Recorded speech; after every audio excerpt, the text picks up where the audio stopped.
SSC પરીક્ષા February March 2025માં SB Solanki Vidya Mandir ખાતે અભ્યાસ કરતી ધોરણ 10ની વિદ્યાર્થીની આદર્શ નિવાસી શાળા નસવાડીના પરીક્ષા કેન્દ્ર ઉપરથી પરીક્ષા આપેલ હતી. બનેલ બનાવ મુજબ આ દીકરીએ પરીક્ષા આપી હતી, પરંતુ એનું પરિણામ છે એ પરિણામમાં એને ગેરહાજર બતાવવામાં આવેલી હતી. વિશેષ અત્રેની કચેરી દ્વારા તપાસ કરતા અત્રેની કચેરીની જે પ્રાથમિક વિગતો પ્રાપ્ત થઈ છે તે મુજબ આ દીકરી એ ગેરહાજર વિદ્યાર્થીના સીટ નંબર ઉપરથી એને પરીક્ષા આપેલ છે. એના કારણે આ ભૂલ થવા પામેલી છે. વિશેષમાં આ દીકરીનું પરિણામ સુધરીને આવે એના માટેના શાળા તરફથી પણ પ્રયત્નો કરવામાં આવેલા છે અને એ લોકોને ગાંધીનગર પણ મોકલી દેવામાં આવેલા છે.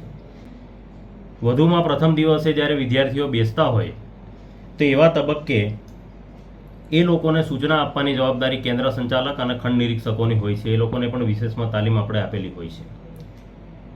છતાં પણ વિદ્યાર્થીનીએ ભૂલ કરી અને બીજા બેઠક નંબર ઉપર વિદ્યાર્થીની બેસી ગયેલી હતી.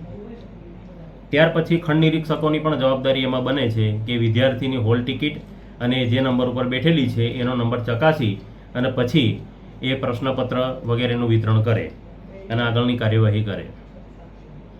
છતાં પણ ક્યાંક ને ક્યાંક એમના દ્વારા પણ ચૂક થઈ હોય એવું પ્રાથમિક તપાસની અંદર જાણવા મળેલું છે. આના અનુસંધાને કેન્દ્ર સંચાલકને અને પરીક્ષા સાથે સંકળાયેલ ખંડ નિરીક્ષકોને અત્રેથી નોટિસ આપવામાં આવેલી છે.